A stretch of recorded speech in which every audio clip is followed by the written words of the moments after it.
The first place where people really get hung up on acoustics, where they think, you know what, I can't do this, is where they think they really need to have an acoustician to hang panels on their wall. They think they need this high-level person to come in and do a consultation just to take down the reverberation a little bit in their room. The reality is if you talk to any acoustician who's really worth his weight and you say, hey, I've got this room, I just need to improve intelligibility, take down that echo, and make it a nice, warmer, more comfortable place to be, that acoustician is going to say, hey, you don't need me. The reality is it's a lot more simple. You just need to know the basic math, how much absorption material to get in the room. You really don't need a high-level acoustician to tell you where to put it or how to disperse it. The second acoustic myth is that people think you really need a computerized analysis in order for your room to be improved. And this is, again, another area where people go, you know what, I just don't even want to look at acoustics in my room because I can't get that computerized analysis, that extra third-party little documentation from a computer program that tells you, hey, this is going to be great, this is my seal of approval from a computer. And a lot of times this is acoustic design software or acoustic modeling software. Perhaps the most famous of all is a program called Ease. Now, Ease is a fantastic tool. It can really help, so long as you know what you're looking for and what it's telling you, it can really help you determine solutions for a few major problems that can happen in a room. But Ease is a piece of software. It's not perfect. It can tell you certain things. It's not going to tell you others. Quite often I'll use Ease just to figure out what might happen in a room with certain little anomalies. Maybe there's a wall at an odd angle. Maybe there's a speaker pointed in a strange direction, and I want to know what might occur, what odd reflections are going to happen. Ease can be tremendously helpful for that. For me, in the rooms I design, that's maybe 5% of the time. It's certainly not required for every room design, and very rarely do I use it, like I say, maybe 5% of the time to just help me get over a few little problems. The third acoustic myth is one that we just like to laugh about here at Primacoustic, and that is voodoo and witchcraft are involved with material placement. And this is just something, again, it's just really humorous to see people that are very, very well qualified, very well educated, professional, really good at what they do, sound engineers, studio engineers, that go in and set up a line array in a big stadium, set up all their side fills, set up their delay towers, set up all their processing. The studio engineer can go in and set up the Pro Tools rig without even thinking about it.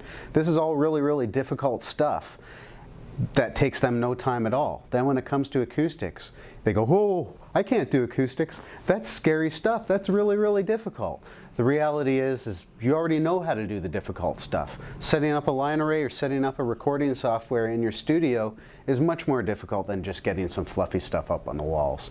With the proper tips and tricks and a few little pieces of inside knowledge, hopefully you'll feel confident in getting the right amount of material specified within your room.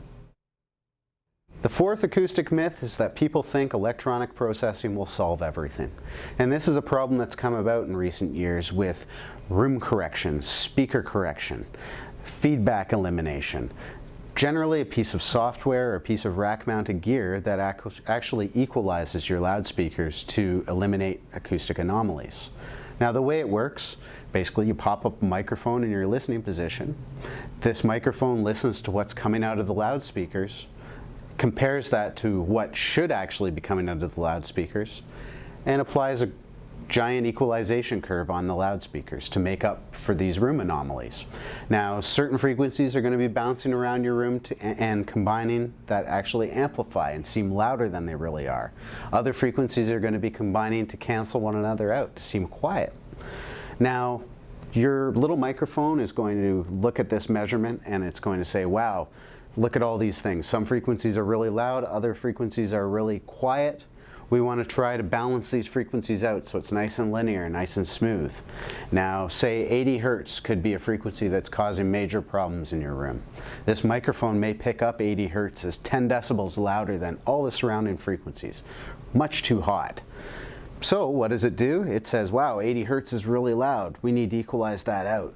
It could take 80 hertz completely out of the mix or down so substantially that it's a major, major difference.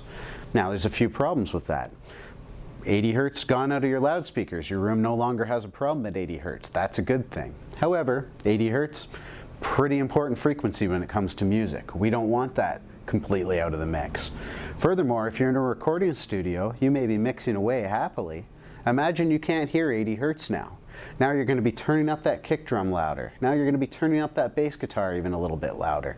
You're going to take that CD out to the car, you're going to put it in, and all of a sudden these are going to be overwhelmingly loud because now you don't have that room correction taking that right out. So it's a false correction.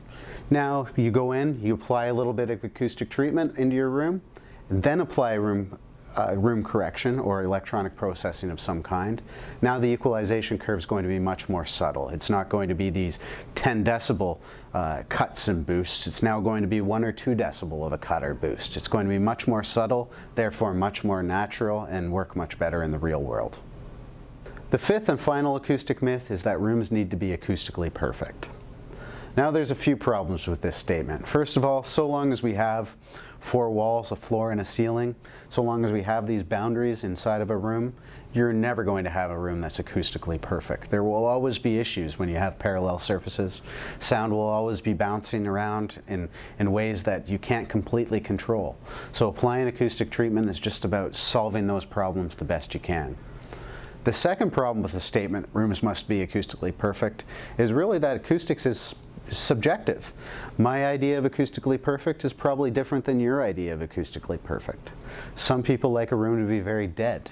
Other people like a room to be very live. There's a certain amount of subjectivity about this whole thing. We all have a preference, therefore it's just a matter of using your own ears to decide what's best for you. Thank you for taking the time to check out the Acoustic Myths video from Primacoustic. Be sure to check out our next video, How Much Absorption to Use for Your Space.